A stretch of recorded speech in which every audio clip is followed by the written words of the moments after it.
Black Magic Woman podcast acknowledges the traditional owners of the land we have recorded this episode on. We also acknowledge traditional owners of the land where you, the listener or viewer, are tuning in from.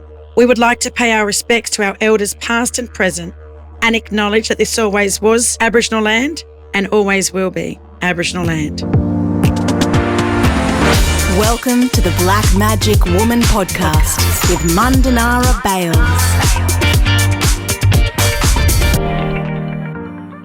I am here on the couch on the beautiful lands of the Gadigal people with the one and only Felicia Foxx, who most people will know if you're on Instagram or if you just have been around. This is the Black Magic Woman podcast, and we are going to talk about all things. We're going to talk about the catwalk, Australian Fashion Week. We're going to talk about the Ray-Ban thing. Yeah. Like, you have been up to so much. I've been watching you and following you for quite some time. So please, if you don't mind, can you share with our listeners and also our amazing viewers now on YouTube, tell us a little bit about yourself, your name, your mob, where you grew up, and how you became so fabulous. My name is Miss Felicia Foxx, the deadliest and youngest Aboriginal drag queen on the scene. My birth name is Wendell French. I grew up out in Campbelltown. My mum's mob originally from Kempsey, Dunghutti mob, and my dad's mob, Kamilaroi mob, up from Walgett and Moree. Big Moree madness in the house. All right. Which way, Moree? No, that's Tumala Tigers. Tumala Tigers. Moree with the boomerangs. Yes. The rangs. Old Moree madness. And I know this because the Redfern All Blacks. Yes. Back in the day. Biggest brawls. Eh? Back at the hotel rooms and all. And it's like 50 years of curry knockouts for all you mob, all your curries. Murrays now. We've got the Murray knockout.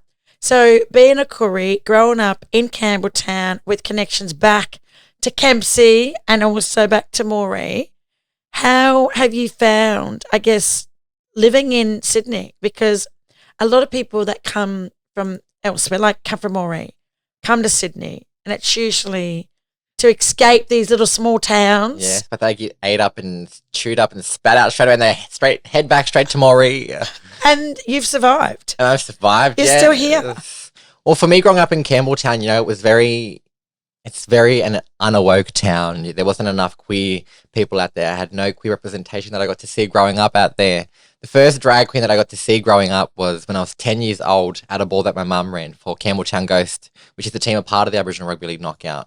And there was a drag queen called Miss Wilhelmina, and she's from Wilkenya and Mudgee, and she was just absolutely amazing. I got to see her in the flesh in front of all my family, who some are transphobic, homophobic, and it was like all of them sat there, with a big grin. They were all teeth, smiling up, and I just thought, if this person can come and captivate my mob, who I know are homophobic and transphobic, and they sat there and actually were interested in this person, I was like, who is this person? And I was always dressing up, growing up.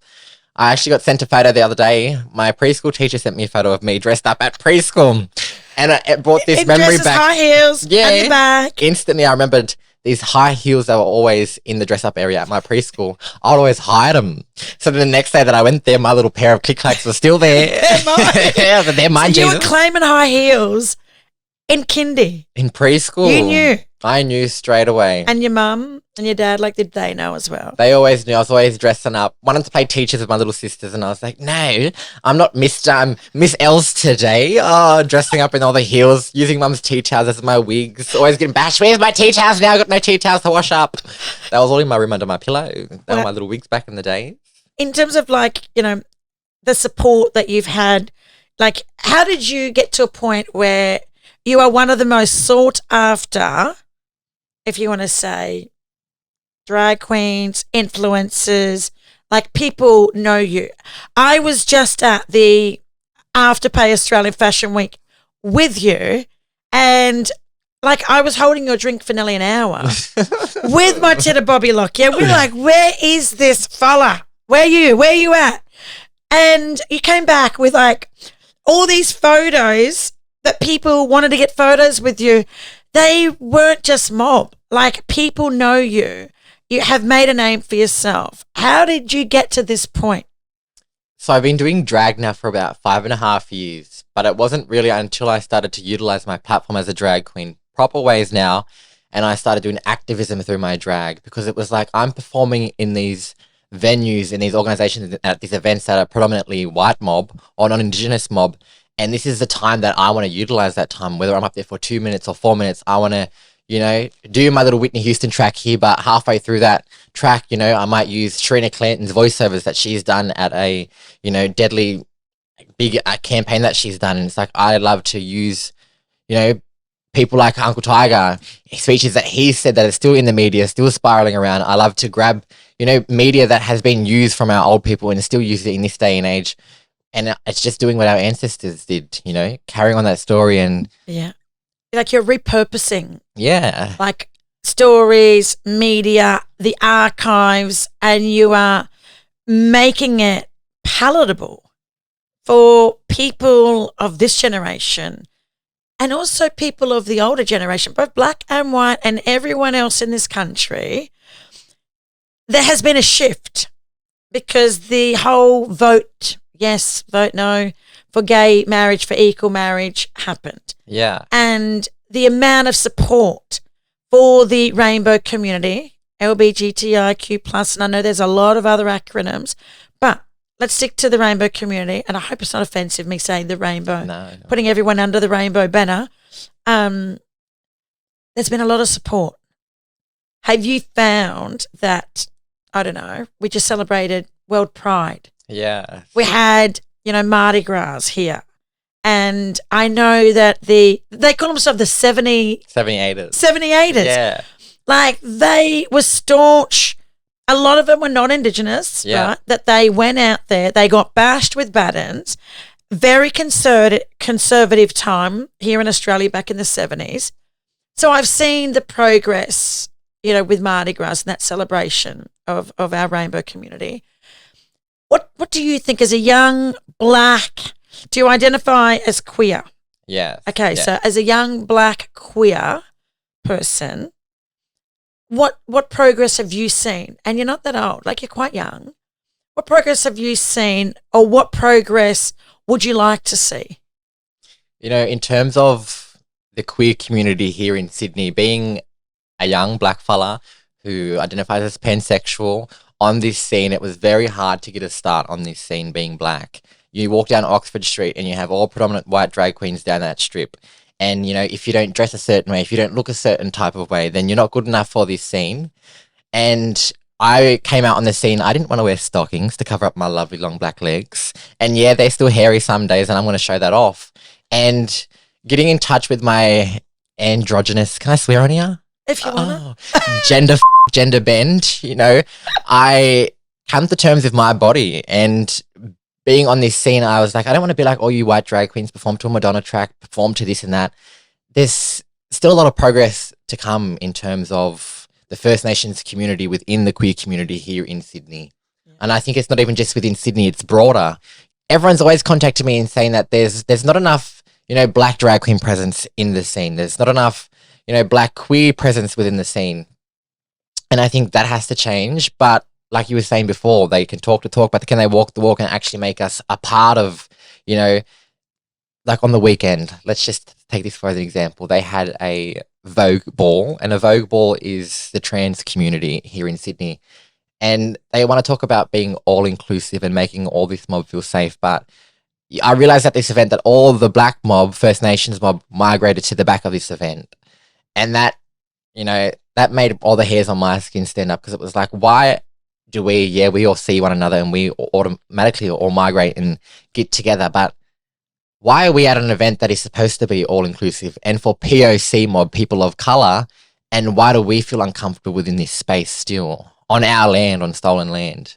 And that's such a great point, because we seem to talk about, as a society, as being inclusive and multicultural and diverse and all of this stuff. But in reality, things are different. Yeah. And, until you kind of hear people like you speak openly and publicly and share, your journey so far, and just saying, it's taken a while for you to be comfortable in your own skin, not to have the stockings on, have hairy legs if you want to have hairy legs. Yeah. Sometimes you wear your beard, sometimes you clean cut. Sometimes you wear your wig. I see you on your Insta just being you. And, you know, if young people, I know a lot of young people that are struggling with their identity, add sexuality with that.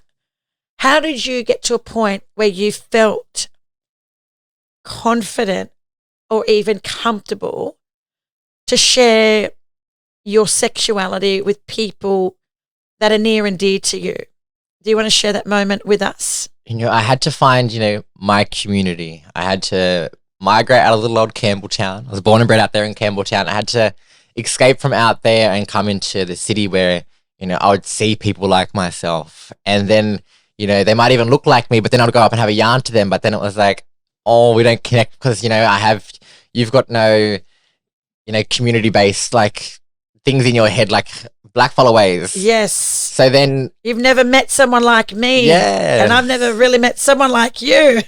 So then I just... So it's like we're same, but very different. Very different, yeah. Okay. So I had to, tap into all these different communities, queer communities, trans communities within here in Sydney. And the trans community really took me under their wing, the Vogue community. So the Vogue scene here in Sydney is absolutely amazing and thriving at the moment. A big shout out to Benji Ra and all the mob and the Tiwi Islander sister girls there that are making this scene absolutely amazing and more encouraging for, our mob to be a part of that. But it was just sickening that I had to go out of my community where I did feel safe in Campbelltown, moved into Fairfield into my first house, had to move out of that house because I didn't feel comfortable within that community, and then now move into the city where I thrive. And I just feel like, I can wake up in the morning, put my pleasers on, my big stripper heels, and put on anything and just walk down and get my bread and milk, or walk around and just strut around and feel like, I'm not being...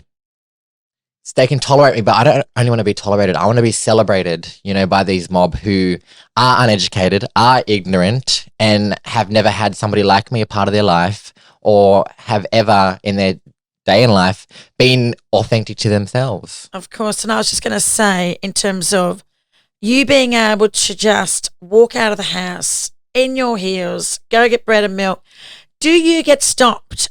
Like you were getting stopped today. And I know we were at, Australian Fashion Week, but the amount of people that notice you, not only just notice you, but like they want you to know who they are as well. Hey, I'm this. Here's my Insta, and you were doing business. You were doing you, right? Yeah. And working at networking. How does that feel to be this young kid from Campbelltown? You had to leave your community to be able to just be you, and then to be now like who you are now, and have people from all walks of life wanting to know you and to get a photo of you. Like, how does it make you feel? On top of the world? Empowered. Yeah. Because like I was saying before, growing up in Campbelltown, I never had no representation of myself. So I hope me being me and me doing me, there's other little budgies and other little titters out there who are just seeing me be my most authentic self. And like today, I was called a and then I realized that the word spells charisma, uniqueness, nerve, and talent. So we can turn that into a positive. Yes. So I just hope that everyone's seeing me with my charisma, uniqueness, nerve, and talent, or especially little black budgies and titters, anyone who's out there struggling with their identity, just sees me, and that just gives them one little bit of inspiration to walk outside in, with an accessory that they might have not walked out with before, or, a hair color or a lipstick color, just anything, day by day, take it step by step with, or any little thing. And I was going to say, like, support services, actually having Aboriginal and Torres Strait Islander, like, dedicated services or organisations that you can, reach out. Are there organisations for black mob that has recently just been a company that started in Redfern. They're located at the National Centre of Indigenous Excellence, NCIE. Yes. They're called Black Aboriginal Corporation. Oh, yes, BLAQ. BLAQ. I'm going to just really be cheeky here, and because I was talking to him today, William Trulin, big shout out to you, Will, because I remember when I first met you, you were trying to set up Black, and he, has stepped back now. I know you've stepped back and your amazing business Yarn Up has taken off. So I saw Black come up when Will started the LinkedIn page. Yeah. Then Calvin Klein jumped on board and I saw Black's kind of little logo on a pack of CK jocks. Yeah. So a portion of that sale goes back to this organisation. So that's amazing. You've got Black. That's national organisation. So look, if any of our mob are wondering if there is services or organisations, we'll make sure we add the organisation Black in our show notes. Did you find yourself wanting to, I don't know, get more information, to, I don't know, go to the medical service and talk to a youth worker? Like, was there any organisations that you felt that you could go to and access support, or when it comes to healthcare, sexual health? I think for me, the sexual health, having ACON are absolutely amazing. They have an Aboriginal department down there that Annie Jin Jane from Redfern is running at the moment. So a big shout out to Annie Ginny. And, when I only had my first sexual health test when I was 21 years old. I'm 22 now. So last year was the first ever time I had a sexual health test because I was too scared. I was too ashamed of what the results were going to come back as. Come back clean anyways. Oh, but it was... Just say his no, all right? Yeah, just say his no. My next man out there. But it's so important, like, just for black fellas to go to the doctors, right? Yeah. A lot of our mob have chronic diseases. A lot of our mob die from preventable diseases, such as diabetes, high sugars, high cholesterol, all of the stress, depression, cigarettes. Like, there's so much that we could talk about that, have contributed to, our health and our well-being. But to add another layer, another dimension, you're talking about, being a queer black person, wanting to go into a medical service to get a sexual health test or assessment. It's something that, like you said, it's 1 year ago. Yeah. That you had the courage to go and do that.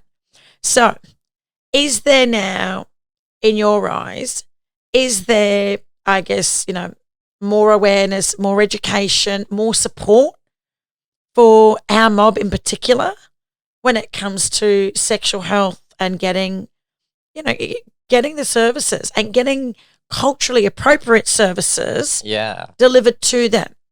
I think for myself, being a queer black fella, having ACON with their Aboriginal department down there and not having to go into an AMS to get the sexual health test, for me, was 100,000% better because, that community conflicts that come with little black organisations. It's like... Yeah, Yarny works there and your brother, your sister...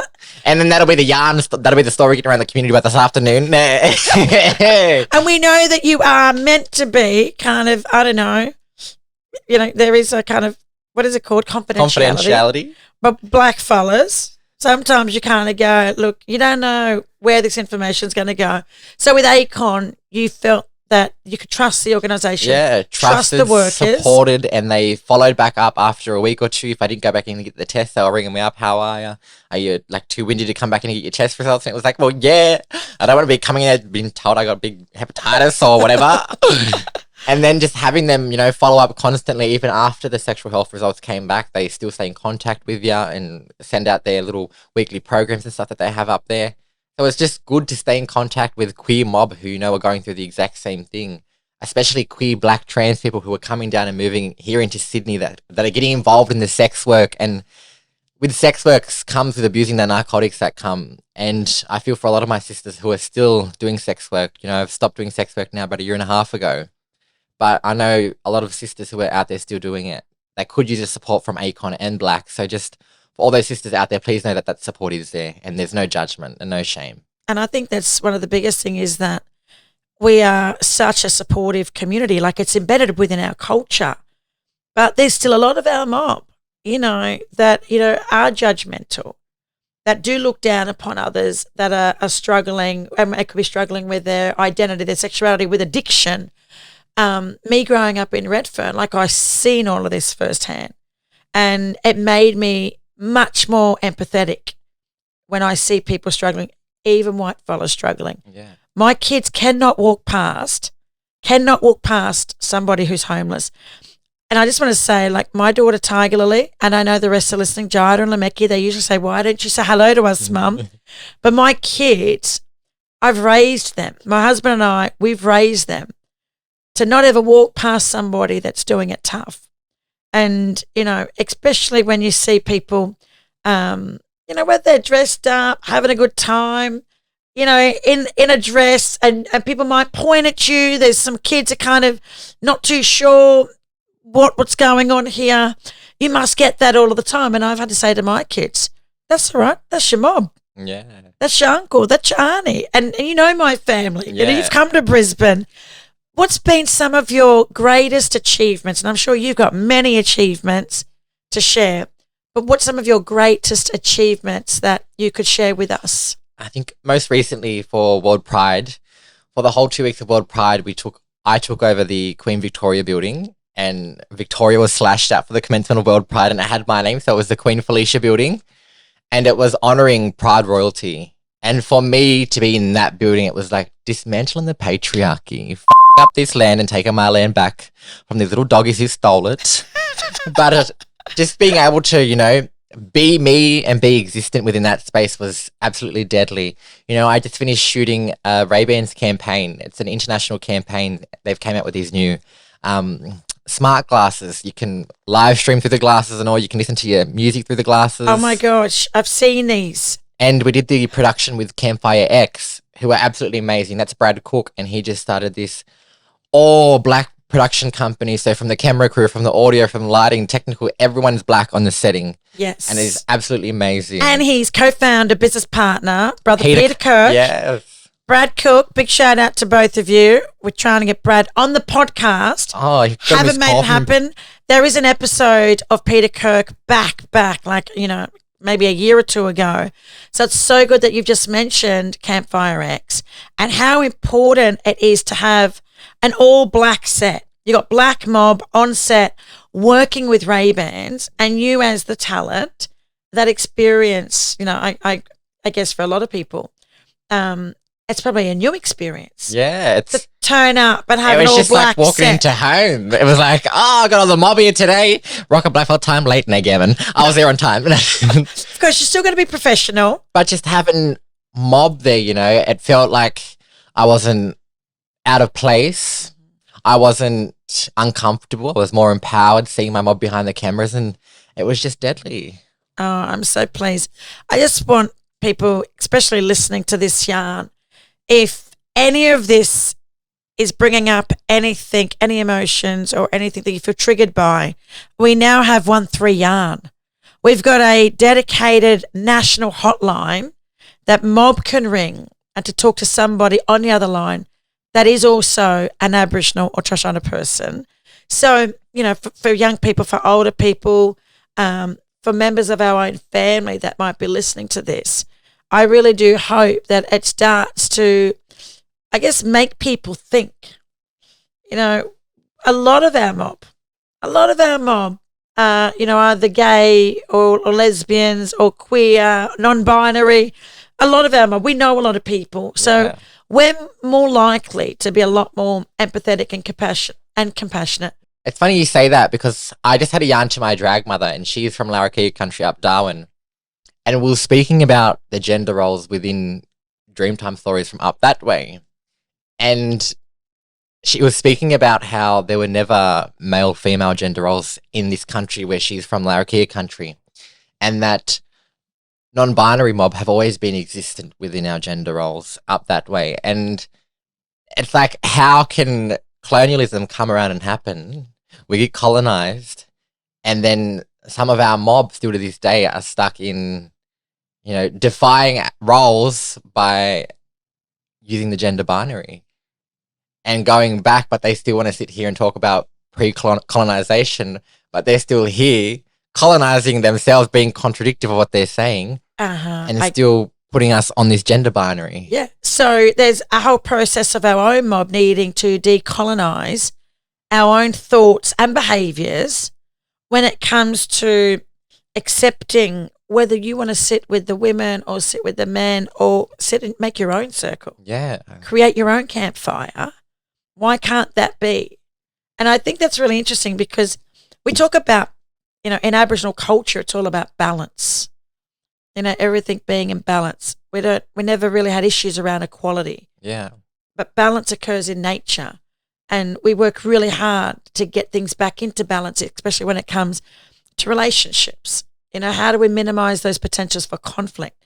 How do we get along with each other so that we don't, go to war with each other or take each other out? Yeah. That Western world and the impacts of colonialism has interfered with our culture, and it has created an imbalance within our families and within our societies. So there's so much there, for us to even think about. How do we go back to our old ways with all of those pressures from mainstream society where it's not a pressure anymore. We don't see it as a challenge anymore, trying to navigate, society, Western society. It's how I brought that yarn up to you before when I first seen you when we were walking down to Fashion Week there, how me and Mum are starting this new debutante event out in Campbelltown, but it's not going to be just for females who are making their debutante going out into the world as grown women. It's like, let's this gender binary off. Let's break some barriers and smash some stigmas and make it for any gender. Yeah. Either turn up. You don't have to be female, you don't have to be male, you can be any which way. You turn up how you want to be. That's it. And that's really important because I've only just been educated recently. Birdie Bird, big shout out to you, Birdie. When I went to have a meeting with them, I didn't know who I was meeting. And I said to the concierge, I've got a meeting with Birdie. And he's like, Birdie who? And I'm like, Birdie Bird. And he goes, is it a he or a she? And I said, that's a great question. Because I don't Google people before I go for a meeting. Yeah. I look over in the foyer at the hotel and I saw this person and I looked over and they looked at me and I was like, okay, that must be Birdie. And my 1 hour meeting over dinner went for 3 hours. It was my first ever educational session. But, there's a lot of labor within that because I'm asking all these questions that I had never, I don't even think that I was curious to know what this they and them meant. All I know is that a lot of email signatures these days, and this is really good because I still don't have it in my email signature. A lot of email signatures have pronouns. Because my pronouns are they, them. Yes. Yeah. And I'm her, she, her. Her, she, yeah. And then you've got his, him. Yeah. I did not know at all that when I look at an email signature, I now know how they identify. So then when I'm emailing, I'm not referring to you as either he or she. Yeah. Or assuming because you've got a male name. Yeah. That you must identify as a male. That was the best dinner over 3 hours. And I told Birdie, I owe them big time. And it's, it makes you really think.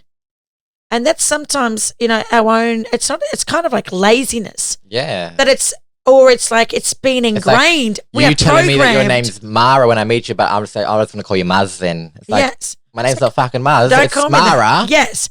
So that was like full on a big night for me. And it was the start of my learning. Yeah. And even that moment, I thought of you. And I started to think about, like, Birdie is in their mid-40s. And it was only recently that they watched this documentary. And there was this story of this person and talking about how they identify as non-binary. And Birdie went, that's me. For my whole life, I have never fitted into a he or a she. Yeah. And I didn't know what box I was in. Well, that's when I first started. So I was on hormones for about a year and a half. I was doing the full transition to female because I thought I was full female. And I didn't know where I fitted on the binary, whether I was male, female. I was always feminine growing up. And then when non-binary came out and I fully understood it, that I could tap into my two spirits. And being a black fella, that's what, I don't even like calling it non-binary. I love calling it two-spirited. I love this. Because I can tap into my masculine spirit, then I can tap into my feminine spirit. And, any which way, whether I want to wake up in the morning, put my football shorts on, or whether I want to wake up and put a skirt on. Yes. It's like I've finally found where I lie with the gender binary. And it's like, the binary altogether. Let's take it away and not have these gender roles that make people feel like they have to choose a gender role in this day and age in this society. Oh my goodness. We could be yarning all day, all night, but we need to get to dinner. Yes, feed this hungry heart. Oh my gosh, we are literally about to have the most amazing dinner after the biggest day. I was up at 3:45 a.m. to get ready, because you just don't roll out of bed looking like this. So I've had a big day. I cannot wait to go and have dinner and keep yarning. But I am curious to know, you used to be on a radio show with Koori Radio, and I haven't heard you on there for a while. Yeah. So will you be making a comeback? And if so, can we talk? Yes. So definitely won't be making a comeback to community radio, but we'll be making a comeback to a podcast. So keep your ears peeled and your eyes. Oh, did you hear this? This voice needs to be heard. People need to know you. Because you missed this old. You're tuning to Koori Radio 93.7 FM, live and deadly with your Tina Felicia Foxx, taking you right up till 6 p.m. Us, hey. And what a way to wrap up this deadly yarn by basically signing out. We are signing out now. Over and out. Thank you so much. You have been more than amazing to give up your time to educate, not just myself, but also my listeners and viewers. And hopefully they feel a little bit more comfortable having these conversations that they haven't yet had with people maybe in their family, community, or even in the workplace. So you can reach the deadly Felicia Foxx on Insta. All of the handles will be in our show notes. And if you think that this podcast is for someone that may be struggling with their identity or sexual identity, not knowing what, help is out there, support services, give them a listen. Send this podcast. It needs to go out all over the country, all over the world, and let more people know that there are people like them that do exist and have been able to create an amazing life. And watch this space. I'm sure there's much more to come. You're only 22. Yes. I cannot get over that. All righty. On that note, I hope you've enjoyed this episode. Bye for now. Bye. Thank you. If you'd like any more info on today's guest, please visit our show notes in the episode description. A big shout out to all you Deadly Mob and allies who continue to listen, watch and support our podcast. Your feedback means the world. You can rate and review the podcast on Apple and Spotify, or even head to our socials and YouTube channel and drop us a line. We'd love to hear from you. The Black Magic Woman podcast is produced by Clint Curtis.